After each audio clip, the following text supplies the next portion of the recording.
Warning: the following podcast contains violent scenes that may be unsettling to some listeners. Listener discretion is advised.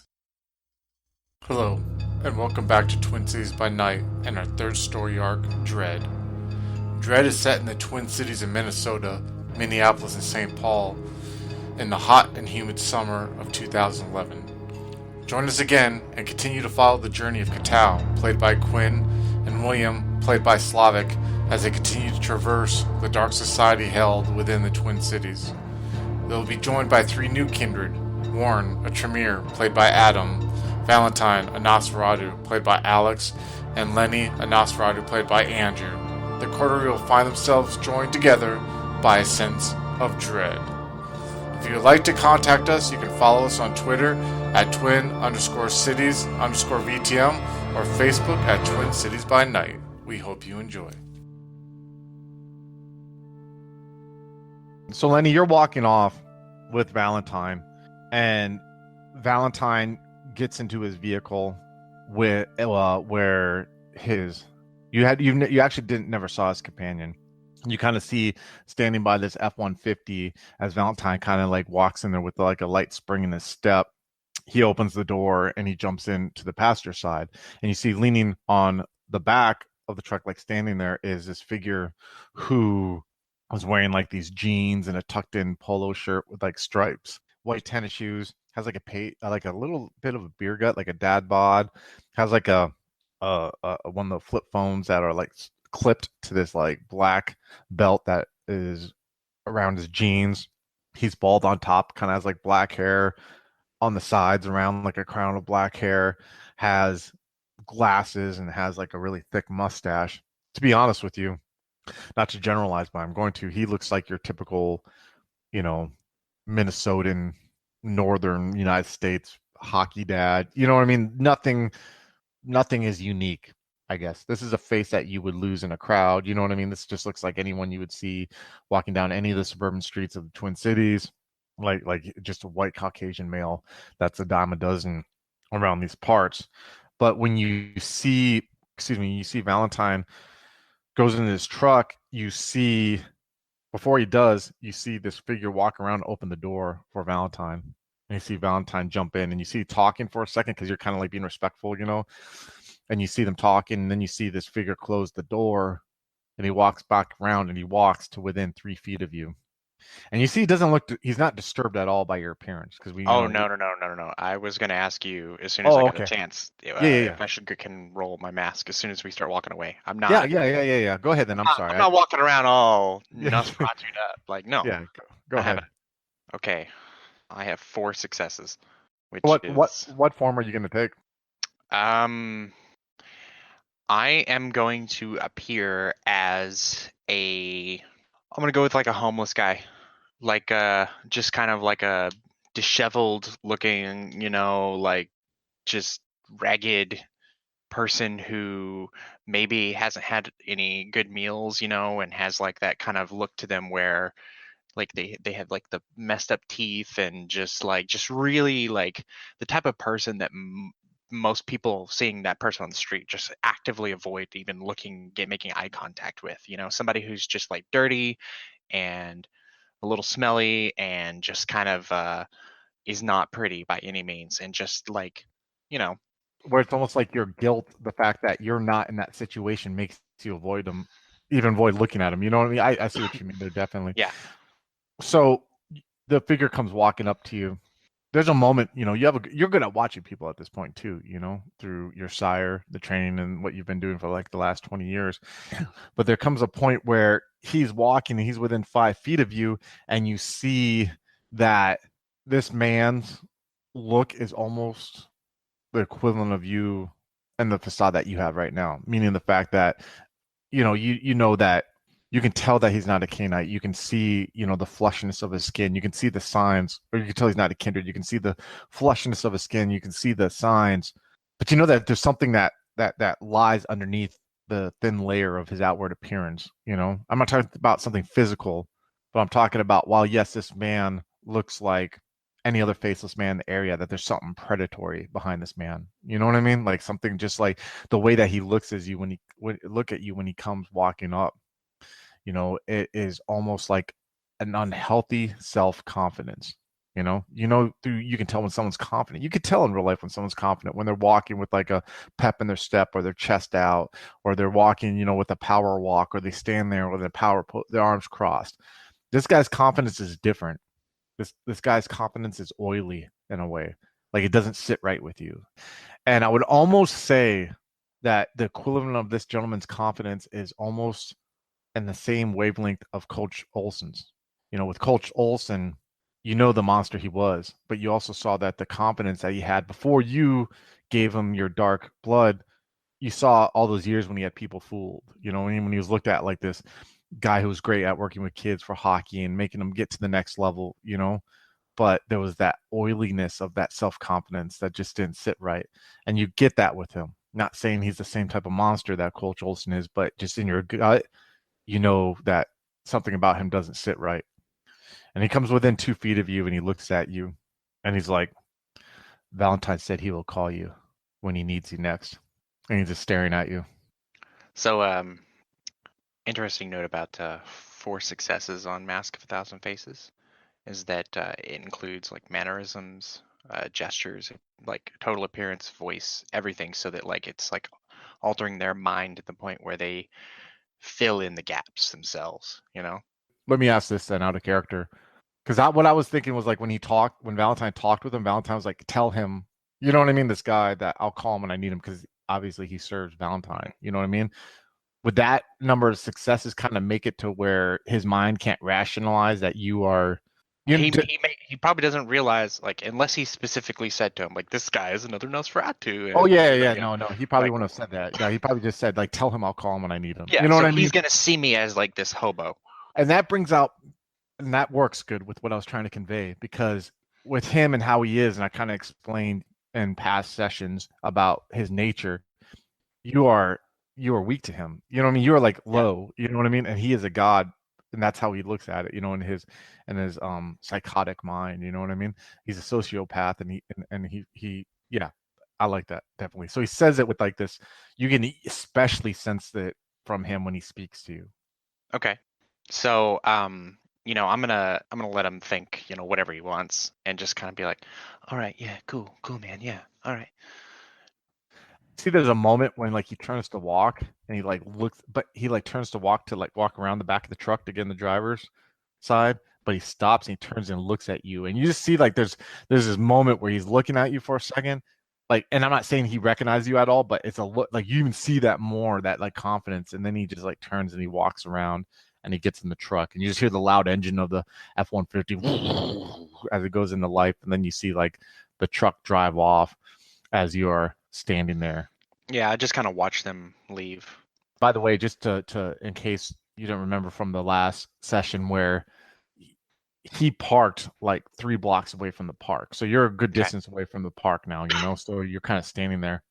As you're standing there, you're standing where the truck is. The truck took off, right? And you're on the sidewalk, and you're on like this street that's, like I said, like 3 blocks away from the park, where like you're kind of close to the park, but you look like 2 blocks ahead. You can start seeing where it gets kind of some smaller businesses, and there's like this right now when you look when you look to the left of the sidewalk, you see there's like maybe chest high, there's like a like red brick, and there's like a fence above that, to where like you're at the very corner end of the park, but you can't like get into it because like you'd have to like jump on that brick overlay, then jump over the fence, and there's a sidewalk and there's a corner, and you hear from around the corner, like at the very edge where you can see partly, you hear, so they have you babysitting that little shit, do they?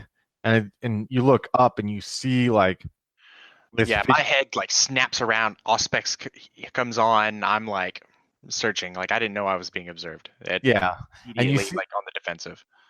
and you recognize like right away, you see this figure. He's about 6'2", rather lanky. So he's shorter than me. Oh yeah, shit, yeah, he's shorter than you. He's shorter than you. Kind of scrawny. He has like these tight black jeans, like the people around that, like the punk rockers, emo kids, like wore around that time period. Has like these black combat boots. Has a black hoodie that zipped up. The hood's over it, and he has like this black bandana that's around his face. And he has these black gloves. And I'm not trying to make him like uber dark and mysterious, but right away you know that this guy's like you know he's the Black Rat, which is the Nosferatu that's kind of outside of like the power Oh, core he's like of your clan. he's the outcast kind of guy. In a way, he's an outcast. Yeah, definitely. He's not in the machinations like Face isn't in the machinations. You know what I mean? And the reason why you and Gerald and Elijah are in the like the power circle is because child relationship. Elijah brought Gerald over. Gerald brought you over. You know what I mean? It's a family thing.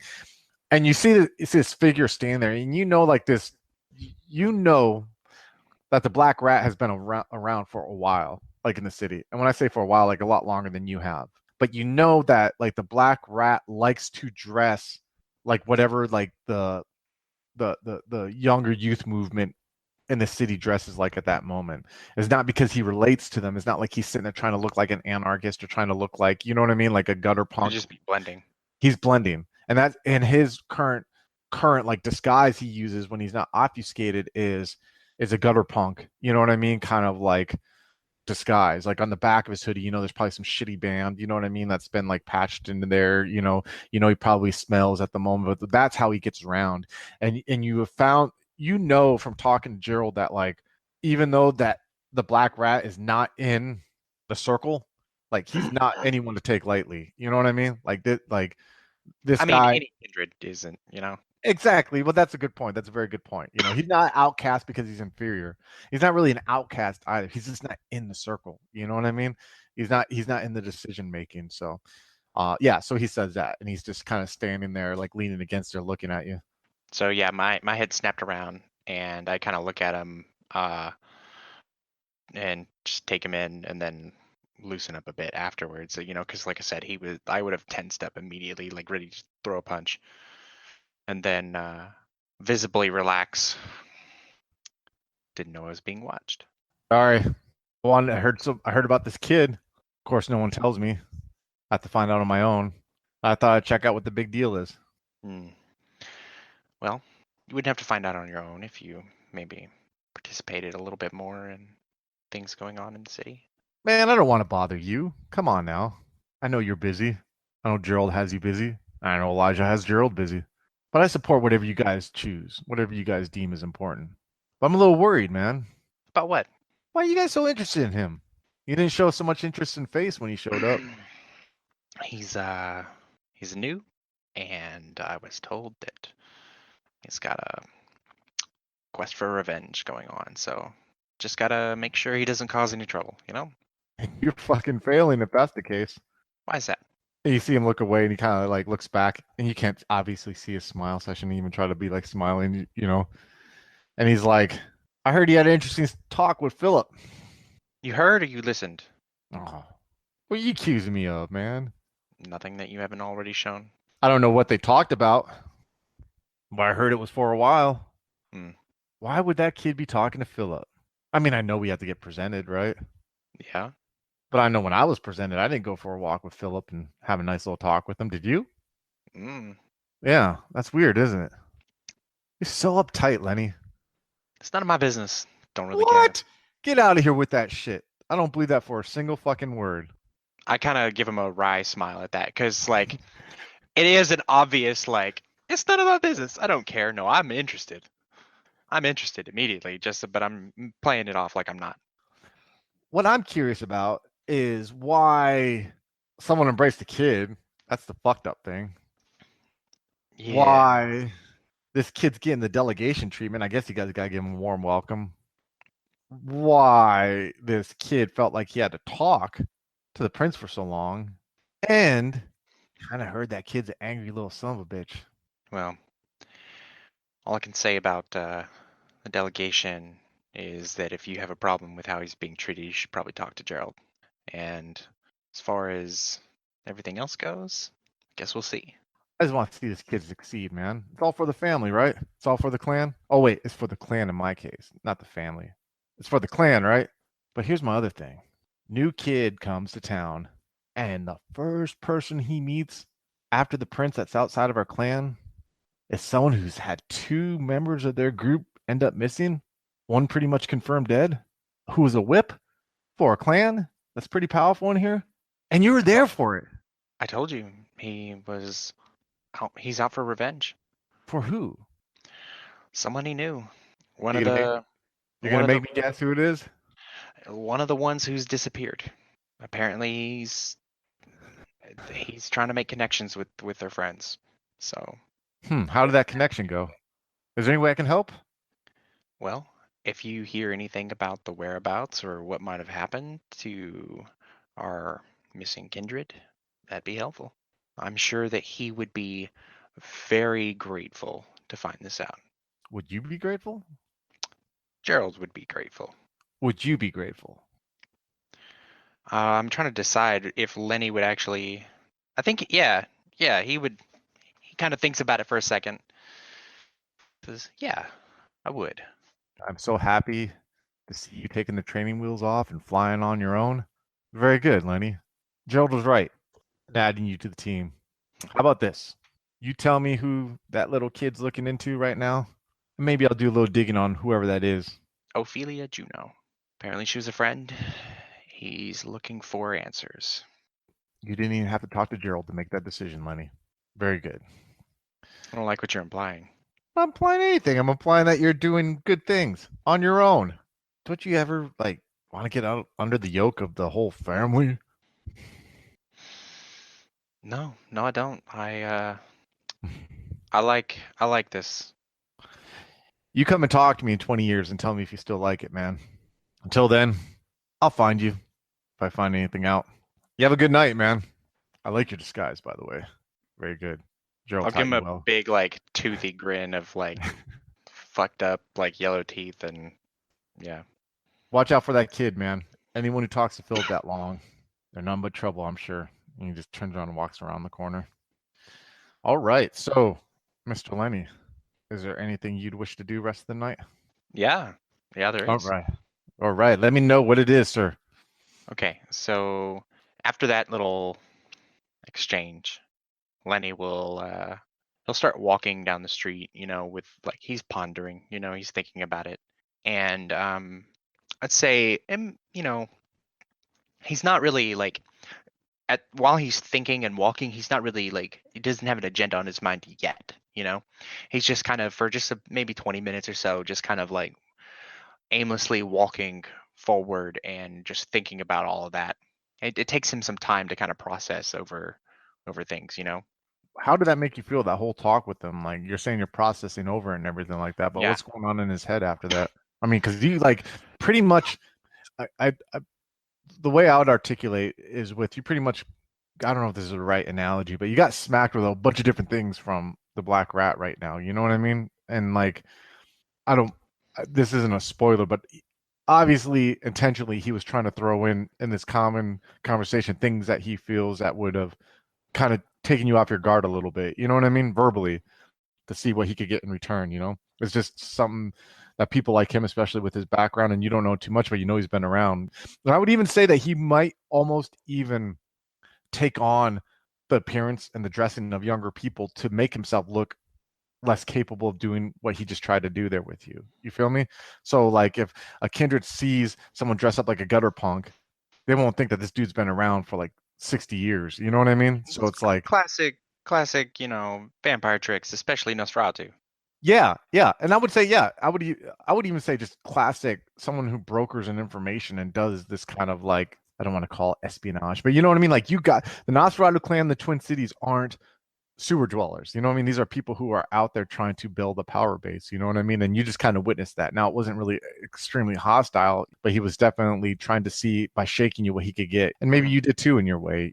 So how, I guess my question is, how is that making you feel as you're walking down the street trying, and how you rationalize it? What I want to know, what's going on in Lenny's head right now.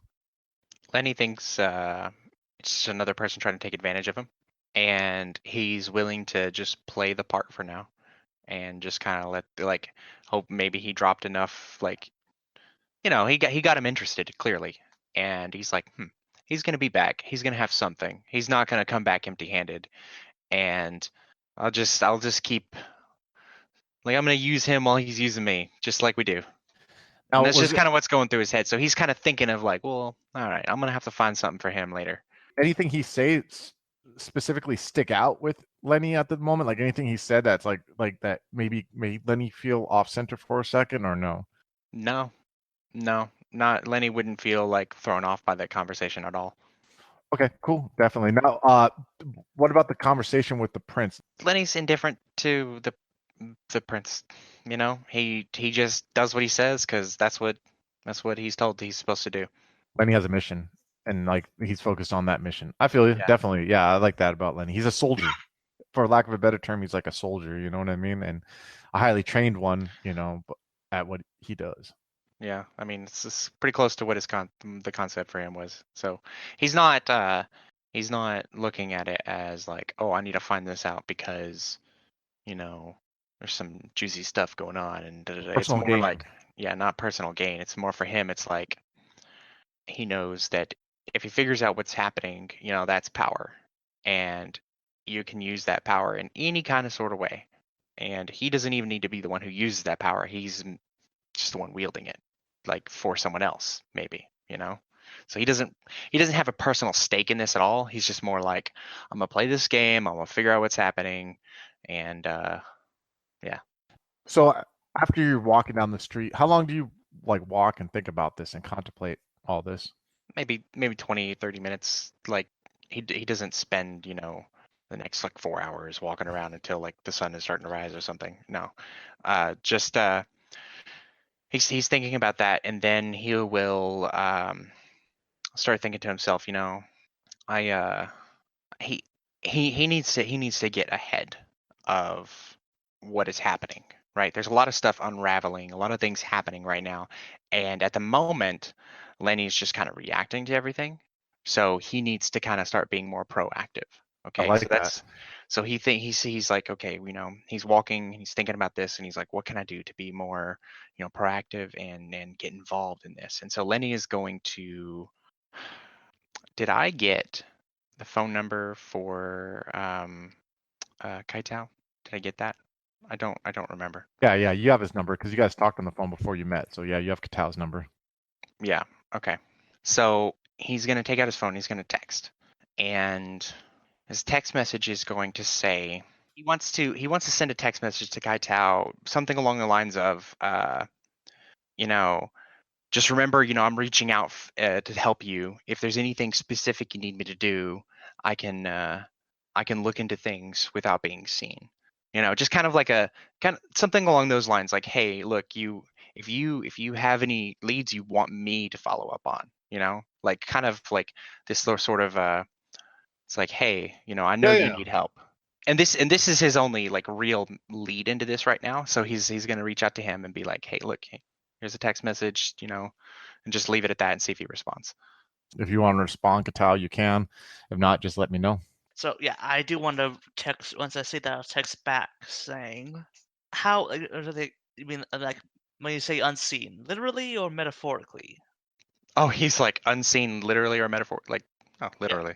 All right. Here's a man you should keep an eye on when you have free time. Roman Dunstern.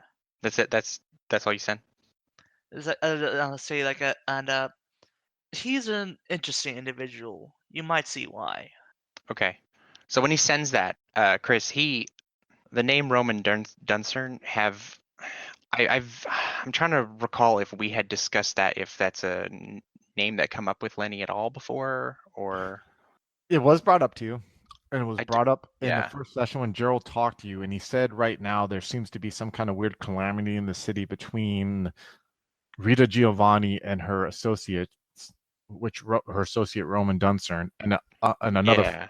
another group or force in the city, but they don't know who yet. You know what I mean? It's very like very, very, very, very, very on the down low. And when I say other group, I don't mean the coterie. I just mean like some kind of rumbling going on in the city between them. That was one of the things that they were hoping that you might uncover. So yes. Okay. So yeah. Okay. I did remember something like that. So I know I'm not crazy. All right. Um, then I'm going to send another text to Gerald saying, do you know where I can find Roman Duncern? He sends a text message back. Hard to track. Have address. Don't know if currently located. He sends the address. Or track Rita Giovanni. Be careful if that is the route you take. I'm going to reply to him Address is what I needed. Thanks. We'll update soon. And I'm gonna go to that address. So this address is on the outskirts of Minneapolis again. It's in a suburb, but it's in like a snooty, rich suburb of Minneapolis. How far is it from where I'm at? I would say it's maybe like 40 minutes from where you're at. And I'd say right Like now it's like in a 12:30. car? Yeah, like a bus ride car. Yeah. It's Okay. on the outskirts of yeah, it's not like this is in a secluded area where people have like nice homes. For those of you who don't remember, way back in Twin City by Night Negligence, there was a scene that took place at this house, and it's in like that time was in the winter, and these houses were very like nice and like kind of separate. You know what I mean? And it was like, yeah, so it's kind of like in a nicer area that's not within the city as much. So I can find like transportation through like a cab maybe. Yeah, you could do a cab if you want to, definitely. Yeah, you could take a bus maybe. I mean, like the cab would be quicker. I would say the cab is definitely quicker. Yeah. I've got the time now, so I want to do it. I'm gonna go by there and maybe catch a cab, and because again, I have a Yeah. mask going, so I'm not. Oh yeah. I'm not gonna make you re-roll the mask. Don't worry about it. Cabby may not like having me in his car, but I'm a paying customer. Yeah, exactly.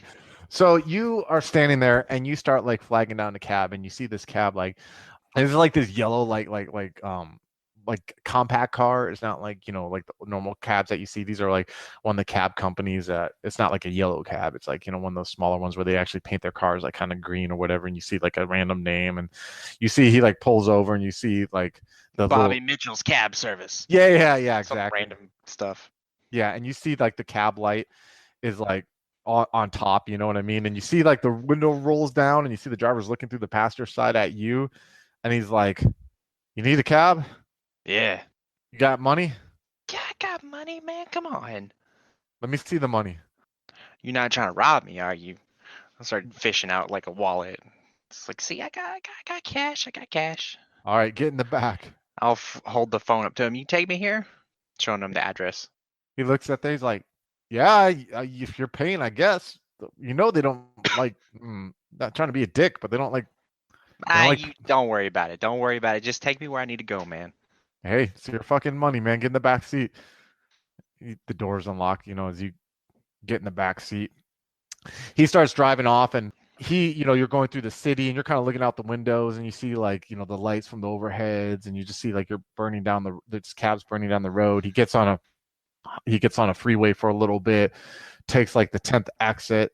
As you get off the exit, you start seeing like you're seeing like this is like definitely like a nicer neighborhood where you get into. There's no like convenience stores, and there's no like gas stations, and there's actually no like locally owned businesses after a while. Like when you first get off, there might be like a hair salon, nicer hair salon type place, or like a gym, like one of those like Lifetime Fitness gyms, those huge gyms that have have a water park like in the back, that are multi-storied, and then you start seeing like these houses come, and these houses are like few and far apart. You know what I mean? When I'm talking about like these are homes that are probably like 5,000 to 6,000 square feet homes, and maybe 7,000 square feet homes. His is probably 7,000 square feet where he's at, that are on like a half acre of land. You know what I mean? That have like driveways that go up, and like that go up in front of the house, for like multiple cars. If you have multiple cars, Yeah. and have like 4 or 5 car garages. And then like, yes, they do have neighbors, you know what I mean? But usually it's like you can't look through the windows of the neighbors unless you're on the side of the house. So that's the type of neighborhood that you're getting into. So you see like as you're going into the neighborhood, he's like, "You want me to like drop you off that house, or you just want to get in the neighborhood, or what are you saying?" Just down the street.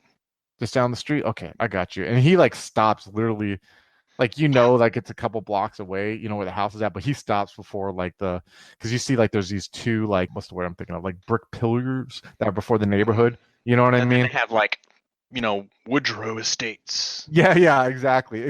And the car stops. He's like, "All right, that's like, whatever, $35.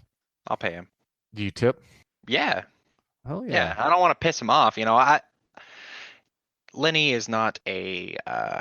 He's careful. He doesn't want to rude. attract. Yeah, exactly. He's not. It's a little weird already that he's like this homeless dude, like, with enough cash to catch a cab right out here to the ritzy neighborhood. He doesn't want this guy like causing I feel you. problems. Definitely. So You get out of the car and he's like, "You want me to stay here, man? Or you got here, call my number." And he's like, gives you a card. "If you need me to pick you up, you call me and I'll come pick you up, okay?" Yeah, man. Thanks. Yeah. You know how cabbies are like that. You take them once and, here, call me directly if you need a cab Yeah. next day. Call me if you need. Yeah. Yeah. So the car takes off and you're left standing there. What are you doing? He's going to look around. I'm gonna use Auspex hearing and just kind of listen to see if I can hear like maybe the sound of well, anything. Just listen to my surroundings. So you stop for a second and you close your eyes and you just focus on your hearing and you feel yourself expand out when you do it. You stop and you pause everything. You take away your mental focus from like your sight with your eyes being closed and your touch. You try not to like feel the hoodie that's really on you, you know what I mean, or the smell, and you just really try to focus on your hearing and you start feeling like you're you're you're being more receptive to the sounds around you, and you actually really don't hear like too much. You hear like gentle wind going through leaves on these trees, and you hear like the nightlife of the insects that are around there. And you very, very gently like maybe hear TV coming through a window, of a nearby house, you know what I mean, or something like that. But it's very quiet, in this neighborhood. This is a neighborhood that likes itself to be quiet at night. You know what I mean? Why people spend these extravagant amount of money for these huge homes is because they don't want to be around loudness. So as you hear that, you kind of realize that like it's almost a tranquil peace that resides in this neighborhood here. Yeah. Okay. So taking all that in, he will start walking towards just looking at the street names and everything, just navigating his way towards the address he was given. You're just walking normally in your obfuscated form, or are you using... I was actually thinking I would go in unseen presence, just like totally invisible, Yeah. just if there's anyone who's like looking out there, because like they probably have like the neighborhood watch and some Yeah. nosy old lady who's gonna do like what happened in the previous session. Exactly. I can tell you that there was there was we don't some need that. weird shenanigans going on there. Yeah, exactly. We don't need none of that. So, and you don't have to roll anything for unseen presence, right? Not unless you like do something that brings attention to yourself. Okay, gotcha. So you're just walking along. So as you walk along, you start coming to where the street that this house resides on starts going uphill a little bit. And as you're going uphill, walking along the sidewalk, let me ask you this, are you walking along the sidewalk that the house would be on that side of the street, or are you walking on the across the street? Do you understand what I mean? Like this. Yeah. Well, if he's able to like determine before he like if it's not like on the corner or something, then he'd probably be across. Okay. So he can kind of have a little bit of a view further back. Exactly. That's what I was figuring. So you come walking and you know that the house is coming up on the right. Now, unlike the last time that we visited in the story of this house, it's obviously not the winter time. So now the street light illuminates the front of the house, where the front of surrounding the house is this like a gate, like a cast iron gate that comes along maybe like 50 yards in the front, and then you can kind of see it goes back throughout, the green yard on the side between the houses to the left and right. You see that the gate there's like actually kind of like two gates. There's one that's like can be opened, and that's open right now, and that's a bigger one that where like a car can drive through. And then there's one that's smaller that can be open where people can walk up the sidewalk that goes to the actual house, the front door of the house, right? You see this large house. It's like a beige colored house. It has like these columns that are, that you see like usually in these styles of houses, like these huge two columns out on the front. It kind of it supports this overhead that comes over the front door. The front door is actually like a double door, and you see that there's like 5 steps that go down from it that lead to the sidewalk. You see on the left there's like a huge garage door and then like a smaller garage door. So it looks like there's like a 3-car garage, and then there's like a 1-car garage door there too. Oh, wow. Okay. Yeah. You see like the front lawn is very well taken care of, and there's like this really thick like oak tree that's in the front. But like I said, like this is a half acre lot, so it's like a quarter of acre. So it's a rather large, you know what I mean, like front yard. You see that there on the front door that there's two large windows, like on the side, like curved windows, you know, for people to look if they want to look who's knocking on the door. Yeah. But you also I see have one that, of those. yeah, you see also there's like a picture window, a rather large picture window to the right. And you see that this house is multiple stories because you can see that there are windows that are on top. Mhm. That's actually kind of how Catal saw what he saw, because what happened with Roman that he saw way back when was on the second story, but Catal was kind of like standing on a hill. You remember Catal went over and was Yeah, like at the yeah. yard and could kind of like see within there, and that's what he witnessed at the moment. I just want to know how far like apart the houses themselves are. Like, is there a big space between them? Yeah. Oh yeah, definitely. I mean, and and again, to kind of go back to when that happened, original scene, Jonathan Chase was going on the left side of the house. Like what Catal saw was on the right side. Jonathan was trying to go on the left side, and he botched a roll, and the neighbor noticed. Rich Snooty probably saw him on the camera or whatever, you know what I mean, or through the window. I was like, "What are you doing here?" You know what I mean? So, but also there's someone that is sitting on like a rocking chair in the front, and at first you're looking at this person sitting on the rocking chair at the front, and you're like, is this Roman Dunsern? And you're like, but you can tell like after a moment of like your how attentive you are to people, that this is probably someone. He looks bored, like he's sitting there, like he has to sit there. He's not like looking like someone who's sitting there because they're enjoying looking, you know what I mean, at this yard. It's someone who's forced to sit there. Hello, folks. Have you ever wished you could have an easy way to find gameplay videos and podcasts, or just media in general that deals with your favorite White Wolf role-playing games? Or have you ever wished you could find a forum to share gameplay that you have recorded, one which wouldn't be drowned out by random posts and discussion, so that your media could get the attention you want? Well, we have the answer for you in a Facebook group we run called White Wolf RPGs Gameplay and Media. The group is specifically ran with the sole intent of it being a one-stop shop for people to view or share media involving the games we all love. We take thorough steps to ensure the page does not become cluttered and is easy to traverse. We are currently over 1,000 members strong, and we are continuing to rapidly grow with new media being shared every day. Stop on by. We hope to see you there. High Level Games, the industry's first choice in taking your games to the next level. We are a podcast blog and new media network at highlevelgames.ca. We have blog posts about all of your favorite games going up 5 days a week, and a podcasting network with actual plays and shows that discuss role-playing games, with more rolling out all the time. We are on iTunes, Twitch, and YouTube. Find out more information at highlevelgames.ca, a site that certainly isn't controlled by a shadowy board of directors of otherworldly origin. That's highlevelgames.ca. Please, help. They're coming.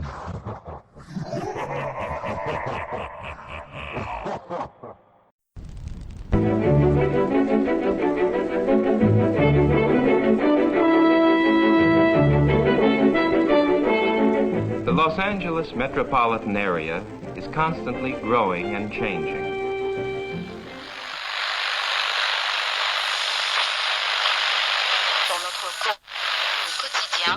The Central District is full of new buildings.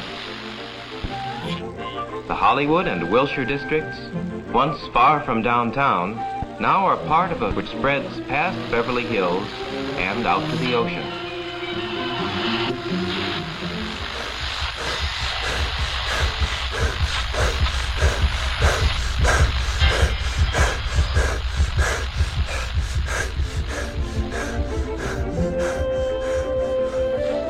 But why is all this going on in Los Angeles?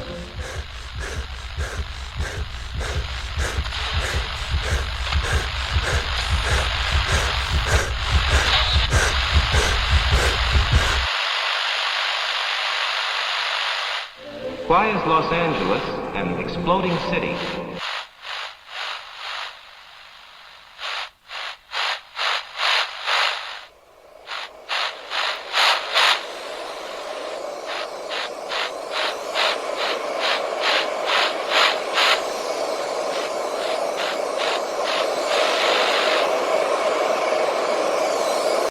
Neon Masquerade. The Demon's Mirror. 13 Candles. 3 chronicles running through the undead veins of the City of Angels. The Esoteric Order of Roleplayers Actual Play podcast invites you to drink deeply.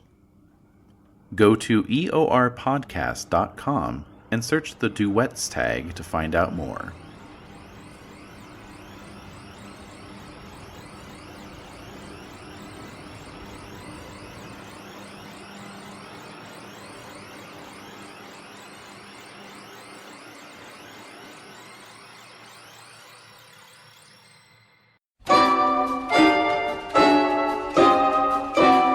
Hey, do you like World of Darkness? Do you want to introduce your friends to it? But there's one problem. Nobody reads books anymore. This presents you with a problem, doesn't it? You want to get your friends into these awesome games, but they don't have the time or wherewithal to read any of them. Well, that's where Brett the Hitman comes in. Brett the Hitman, your one-stop shop on YouTube for all things related to World of Darkness. Currently in the middle of his Werewolf the Apocalypse series, which is showing tremendous growth. It's going to the moon!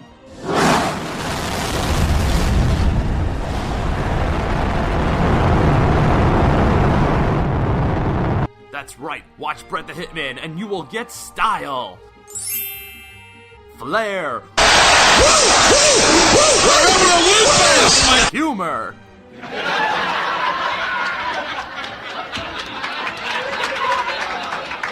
And of course, some dank meme magic.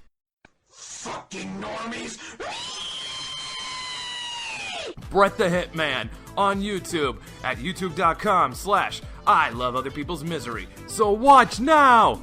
If only for the dank memes. Tune in today!